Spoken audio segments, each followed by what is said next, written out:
வயநாடுல மறுபடியும் ஒரு நிலச்சரிவு ஏற்பட்டிருக்கக்கூடிய சம்பவம் ஒரு மிகுந்த பரபரப்பையும் ஒரு சோகத்தையும் ஏற்படுத்தியிருக்கு. அதை பற்றி தொடர்ச்சியான செய்திகளாக பார்க்கலாம். வயநாடு மேப்பாடி பகுதியில் ஏற்பட்ட இந்த நிலச்சரிவில் பலியானவங்களுடைய குடும்பத்துக்கு தலா 5 லட்சம் ரூபாய் நிவாரணம் அறிவிச்சிருக்காங்க. அமைச்சரவை கூட்டத்திற்கு அப்புறமா கேரள முதலமைச்சர் சதீசன் இந்த அறிவிப்பை வெளியிட்டிருக்காரு. வயநாடு நிலச்சரிவு சம்பவத்தில் 7 பேர் உயிருடன் மீட்கப்பட்டுள்ளனர். மீட்பு பணிகள் தொடர்ந்து தீவிரமடைஞ்சிருக்கிறத நாம் பார்க்க முடிகிறது. அடுத்தபடியா இதே வயநாடு நிலச்சரிவில் சிக்கி மாயமான 5 பேரை தேடக்கூடிய பணி தீவிரமடைஞ்சிருக்கு. 50 மீட்டர் வீதம் 4 மண்டலங்களா பிரித்து தேடுதல் பணியில் ஈடுபட்டுட்டு வராங்க.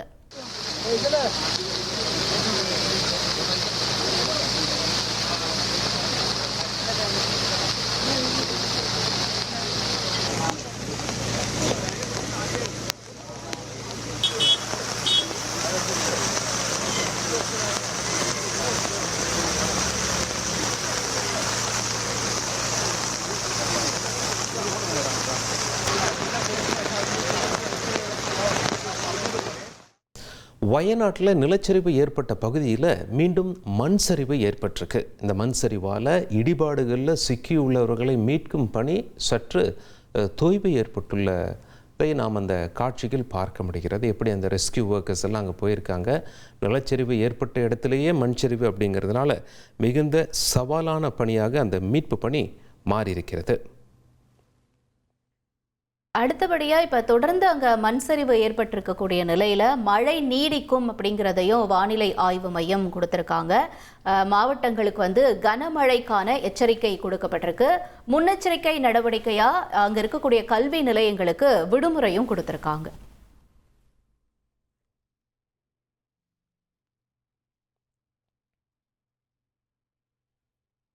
ஸோ அஞ்சலி, நாம் அந்த மிகப்பெரிய நியூஸ் எல்லாம் பார்த்துட்ருக்கோம். அதாவது வயநாடு நிலச்சரிவு ஏற்கனவே அங்கே எப்படி நிலச்சரிவு எழுந்தது, எப்படி உயிர் சேதம் இருந்தது அப்படின்லாம் பார்த்தோம். இந்த முறையும் அதே மாதிரி ஒரு நிலச்சரிவு ஏற்பட்டிருக்கு. இதுவரைக்கும் 5 பேர் உயிரிழந்திருக்காங்க. நிறைய பேரை தேடும் பணியில் தீவிரமாக ஈடுபட்டிருக்காங்க ரெஸ்கியூவர்ஸ். மறுபடியும் மண் சரிவு ஏற்படுகிறது. இதெல்லாம் ஒரு பக்கம் இருக்கு. இந்த மாதிரி ஒரு சம்பவம் நடக்கும் அப்படின்னு சொல்லி எந்த அலர்ட்டும் இல்லையா? ஏற்கனவே இப்படி ஒரு கோர சம்பவம் அரங்கேறி அதிலிருந்து எந்த பாடமும் கற்கலையா? உண்மையில் இது என்னதான் நடந்திருக்கு? இது ஒரு சயின்டிஃபிக் நிகழ்வு. மழை வருது, மண் சரி, இதெல்லாம் நடந்திருக்கு. பட் ஏற்கனவே ஒரு சம்பவம் நடந்திருக்கும் போது அதிலிருந்து எந்த பாடம் கற்கலையோ அப்படிங்கிற மாதிரி ஒரு கேள்வியும் முன்வைக்கப்படுது. இதனுடைய உண்மைத்தன்மை என்ன, உண்மை நிலை என்ன? நீங்கள் கேட்ட மாதிரி தான். அதாவது இந்த போன தடவை 2024 ஒரு நிலச்சரிவு இருந்துச்சு. அப்போ கிட்டத்தட்ட 400 பேருக்கு மேலே இறந்துருந்தாங்க. இந்த சம்பவம்லாம் நடந்ததுக்கப்புறம் ஒரு பாடம் கற்றுப்பாங்களா அப்படிங்கிற ஒரு கேள்வியை நீங்கள் கேட்டிருந்தீங்க. அதற்கு இல்லை அப்படிங்கிற மாதிரியான ஒரு சம்பவம் தான் இப்போ பற்றி நம்ம விரிவாக பார்க்க போகிறோம். என்ன சொல்கிறாங்கன்னா, அதாவது இப்படி ஒரு சம்பவம், நிலச்சரிவு ஏற்படுறது இயற்கையான ஒரு விஷயம். ஆனால் அந்த நிலச்சரிவு ஏற்படும் பொழுது இப்போ நடந்த அந்த உயிரிழப்புகளை தவிர்த்திருக்கலாம். அதற்கான ஒரு எச்சரிக்கை முன்னாடியே கொடுக்கப்பட்டிருக்கு அப்படிங்கிற ஒரு செய்தி வெளியாயிருக்கு. ஏன்னா அங்க ஒரு சுரங்கம் கட்டக்கூடிய பணியெல்லாம் நடந்திருக்கு. இதுக்கு மாவட்ட ஆட்சியர் முன்னாடியே ஒரு எச்சரிக்கை எல்லாம் கொடுத்திருக்காங்க. அதை மீறி இந்த நிலச்சரிவுல பாதிக்கப்பட்டு 5 பேர் வரைக்கும் உயிரிழந்திருக்காங்க. இப்ப சமீபத்திய செய்தி நம்ம 7 பேர் மீட்கப்பட்டிருக்காங்க அப்படிங்கறத நம்ம பார்க்கிறோம். ஆனாலும் டிடெக்டர் கருவி மூலமா இன்னும் நிறைய பேரை தேடிக்கிட்டு இருக்காங்க, யாராவது சிக்கியிருக்காங்களா அப்படின்னா. ஆனா அதுக்கு முன்னாடி நம்ம இப்போ ஒரு அந்த நிலச்சரிவு ஏற்பட்டுச்சு இல்லையா, அப்போ ஒரு லாரி அப்படியே அந்த தண்ணியில அடிச்சுட்டு வர்றது, அங்க நிறைய பேர் அதுல உயிர் பிழைச்ச அந்த காட்சிகள், நிலச்சரிவப்ப அங்க என்னென்ன மாதிரியான மீட்பு பணிகள்லாம் நடந்துச்சு. நேர்களை இந்த காட்சியை ஒரு தடவை பார்த்தல.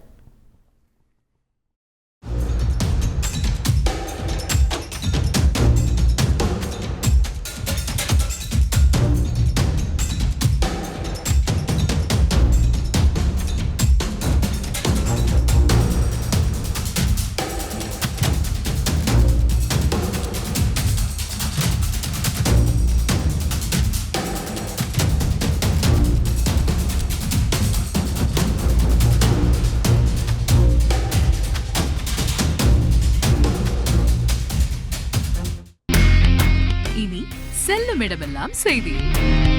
தந்தி டிவியின் வாட்ஸ்அப் சேனலை ஃபாலோ பண்ணினா செல்ல இருக்கும் இடமெல்லாம் செய்தி. இதோ QR கோட் இப்பவே ஸ்கேன் பண்ணுங்க, ஃபாலோ பண்ணுங்க.